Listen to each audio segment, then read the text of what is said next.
관리 종목으로 지정이 됩니다. 그러면 관리 종목이 지정되면 어떤 일이 생기느냐? 동방성기 어떤 분이 댓글로도 좀 물어보셨는데, 동방성기가 사실 그랬었어요. 동방성기가 이 종목을 잘 보시면 관리 종목이 지정이 되면서 이 시총 한 700억 있다가 이렇게 폭락을 한 거죠. 근데 동방성기가 이 관리 종목에 지정되는 걸 몰랐었느냐? 당연히 이건 수순이었던 것이죠. 근데 대부분 분들은 이거를 안 보시더라고요. 동방성기는 관리 종목이 될 수밖에 없는 종목이었고, 그 수순으로 갔기 때문에 시총이 한 700억에서 이렇게 지금 방토막 난 상황인데, 스카이 E&M 이 종목도 제가 볼 때는 아주 큰 뭔가 변화가 없는 한 아마 관리 종목이 지정될 것 같고, 관리 종목 지정된다면 동방성기처럼 하한가를 맞으면서 아마 주가는 한 1000원 이하로 한 800원까지도 떨어지지 않을까, 그런 생각을 하고 있습니다. 그래서 이런 얘기를 하면 아마 되게 다 싫어하실 것 같은데, 핵심은 이겁니다. 모든 그 재료는 소멸이라는 게 있습니다. 무슨 말이냐? 악재도 주가가 반영되기 전에는 그게 리스크이지만, 주가가 악재로 인해서 하락을 한다면 악재는 소멸된 것입니다. 반영이 됐다는 얘기죠. 악재로 인해서 주가가 떨어지지 않았다가 이제 드디어 악재로 인해서 주가가 떨어졌으니, 그럼 다음에는 이 악재 말고 또 다른 악재가 있을까? 이거를 고민해야 된다는 얘기죠. 그러니까 동방성기를 작년에 아마 1월달에 아마 좋게 사셨던 분들은 이게 웬 날벼락이냐, 이거 안 좋은 종목이구나 생각을 하셨겠지만, 사실 동방성기는 예정된 수순이었어요. 그렇기 때문에 주가가 떨어진 거고, 주가가 떨어지고 나서는 악재가 이제 반영됐기 때문에 제로 소멸로 볼 수 있습니다. 마찬가지로 주가가 상승하는 종목들도 보시면 뉴스에 주가가 상승을 하죠. 특히 바이오 기업들이 10조 원 시장에 진출한다. 신약 개발인데 이게 10조 원이다. 그 뉴스 하나로 일단 주가가 상승을 합니다. 근데 그것도 짧게 보면, 단기적으로 보면 제로 소멸에 해당되는 거거든요. 왜냐하면 그때는 올랐지만 이게 보니까 이 재료가 10조 원인데 과연 얘들이 임상 3상까지 성공할 수 있을까? 시장은 10조 원이지만 얘가 10조 원의 매출을 가져가는 건 아니잖아요. 그러다 보면 사람들이 또 의심을 하는 거죠.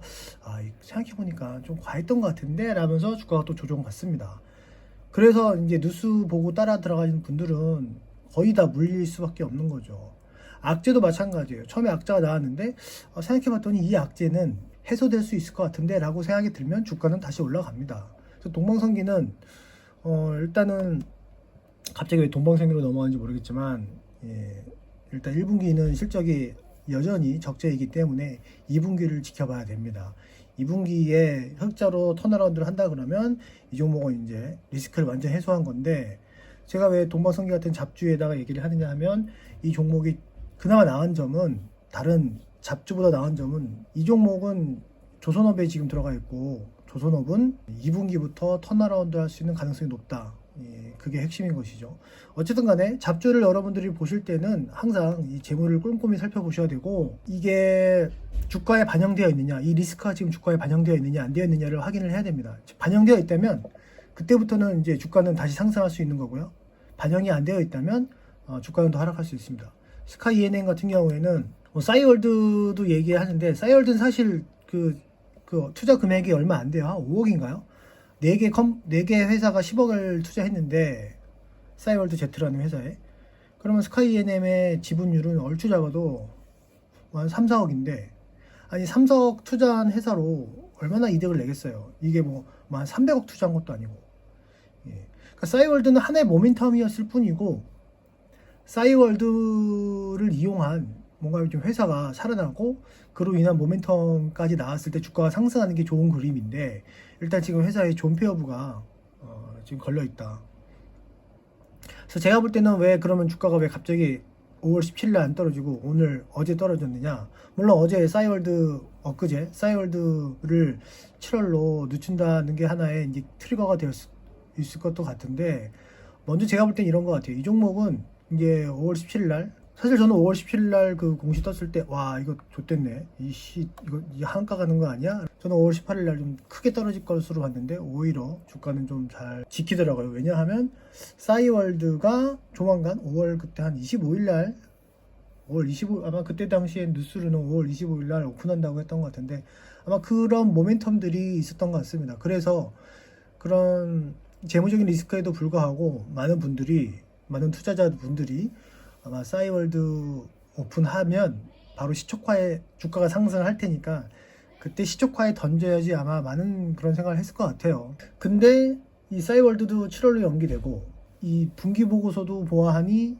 이 관리 종목으로 지정될 것 같고 뭐 관리 종목 지정된다고 해서 바뀌는 건 없는데 단 한 가지 사람들 심리가 바뀝니다. 관리 종목 지정되는 순간 동방성기처럼 이제 하한가 나오는 게 다반사거든요. 왜냐하면 사람들이 이미 예고되어 있었지만 대부분 분들이 재무제표 잘 안 봅니다. 안 보니까 뭐야 관리 종목 됐잖아 라고 하면 던지는 것이죠. 원래는 관리 종목은 이미 예정되어 있던 사실인데 재무제표를 안 보는 분들이 너무 많다 보니 관리 종목 뉴스에 놀래가지고 던져버린다. 왜냐하면 관리 종목을 지정되고 나서 또 한 번 나오면 그때 상패거든요. 그러니까 아직 뭐 상패는 아닙니다. 상패는 아니지만 이제 관리 종목을 9월 달에 감사 보고서 나오면 지정될 것이고 그리고 나서 이제 다음 반기 보고서쯤에 아마 상패 가능하지 않을까. 일단 그런 생각인데 어쨌든 지금 되게 안 좋은 게 너무 많다 생각을 합니다. 예. 그래서 리스크가 되게 높아졌는데도 불구하고 아직도 많은 분들이 싸이월드 하나만 믿고 계시는 것 같은데 싸이월드는 그냥 단순한 트리거예요. 싸이월드 투자 금액 자체가 4억밖에 안 되기 때문에 거기서 이득이 아무리 발생을 한다고 하더라도 뭐 들어오는 이득은 별로 없습니다. 이 회사가 수혜를 받는 건 별로 없다. 단지 한 가지 제가 조금 긍정적으로 보는 거는 최근에 이 회사가 양수한 회사가 하나 있는데 이게 뭐냐면 뭐 소독제, 기저귀, 생리대 이런 거를 판매하는 제조하는 설비를 인수를 했는데요. 제가 볼 때는 회사가 이걸 인수한 이유는 인수 금액도 큽니다. 싸이월드보다 커요. 싸이월드는 뭐 한 4억인데 얘는 지금 거의 54억 원어치 기계 장치를 샀거든요. 인수한 이유는 이제 적자를 줄이기 위해서 아마 이런 사업을 하는 것 같아요. 이런 사업을 해가지고 회사를 살려내려는 거겠죠. 근데 지금 당장 이게 아마 할 것 같진 않고 제가 볼 때는 4분기까지는 어쨌든 적자가 나와서 관리 종목 지정되고 나서 그 다음 해에 아마도 살아날 수 있지 않을까 싶습니다. 상패를 원하는 최대 주주는 없으니까요. 자, 그러면 그 이후에 그래서 제가 볼 때는 이 스카이 ENM은 이제 관리 종목 지정되고 나서 그 이후에 주가가 폭락을 한다면 시총이 아마 한 300억 원까지 떨어진다면 그때 가서 한번 더 고민을 해야 되지 않을까 생각을 합니다. 지금은 투자하기에는 좋지는 않다. 되게 리스크가 높아졌다라는 것을 말씀드리겠습니다. 그래서 이런 영상을 찍으면 아마 많은 분들이 또 악성 댓글 달 것 같은데 용기 내서 한번 해봅니다. 용기 내서 한번 이야기를 할게요. 제가 늘 맞는 건 아니니까 그냥 저렇게 보는 사람도 있구나 라고 스카이에는 주주분들을 생각하시면 좋을 것 같습니다. 한 가지 부탁드리고 싶은 거는 주식 투자에서 가장 위험한 것은 이 확증 평양입니다. 내가 살아가는 종목은 나쁜 게 아무리 보여도 나쁜 것을 잘 보지 않게 되거든요. 귀를 닫고 눈을 닫습니다. 근데 그게 주식 투자에서는 가장 위험한 것이죠. 그래서 투자를 할 때 좋은 게 여러 사람들과 같이 스터디를 하면서 토론을 하는 것입니다. 난 이 종목을 좋게 보는데 넌 어떻게 생각해? 사람이 주식에 빠지면 좋은 것만 생각을 해요. 나쁜 거는 사실 저거는 괜찮을 거야. 저건 뭐 별거 아닐 것 같은데 이렇게 생각을 하는데 다른 사람들과 얘기를 하는 과정에서 내가 못 보던 것들이 이제 부각되는 경우도 있고 내가 이렇게 봤지만 내가 틀릴 수도 있겠구나. 항상 주식 투자는 내가 틀릴 수 있다라는 거를 먼저 염두에 두어야 합니다. 그렇게 투자를 해야 손실을 막을 수가 있습니다. 나는 항상 틀릴 수 있다. 나는 항상 틀릴 수 있다. 그러니까 내가 꼭 맞는다는 생각을 하지 마시고 만약에 주가가 하락한다면 내가 뭔가 틀리고 있구나. 시장은 항상 맞으니까요. 시장이 이렇게 하락한다면 뭔가 확실히 있는 거구나. 이렇게 생각하시는 게 좀 좋을 것 같습니다. 다음에는 스카이 ENM을 좀 좋은 소식을 갖고 이야기를 좀 했으면 좋겠네요. 모두들 즐거운 일요일 보내시고요. 싫어요와 안티 댓글 자제 부탁드리겠습니다. 감사합니다.